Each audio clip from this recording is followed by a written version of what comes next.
નમસ્કાર, આપ જોઈ રહ્યા છો નેશન પ્લસ ન્યૂઝ. હું છું આપની સાથે વિભિક્ષા પરમાર.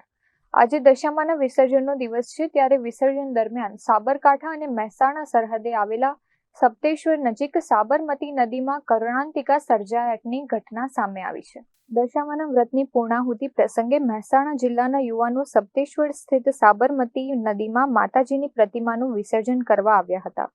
વિસર્જન દરમિયાન અચાનક બે યુવાનો નદીના ઊંડા પાણીના પ્રવાહમાં ખેંચાઈ જતા ડૂબવા લાગ્યા હતા. સ્થાનિકોએ બચાવવાનો પ્રયાસ કર્યો હતો, પરંતુ સફળતા ન મળતા ફાયર બ્રિગેડને જાણ કરવામાં આવી હતી.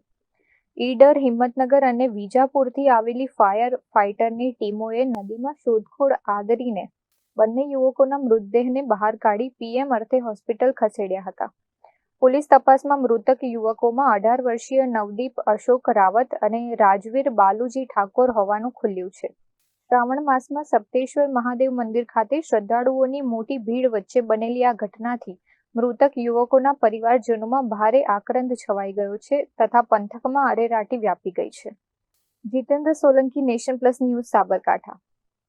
સમાચારોના સતત અપડેટ મેળવવા માટે અમારી નેશન પ્લસ ન્યૂઝની યુટ્યુબ ચેનલને સબસ્ક્રાઇબ કરો, બેલ આઇકન દબાવો અને જોડાયેલા રહો ફેસબુક, ઇન્સ્ટાગ્રામ અને ટ્વિટર પર.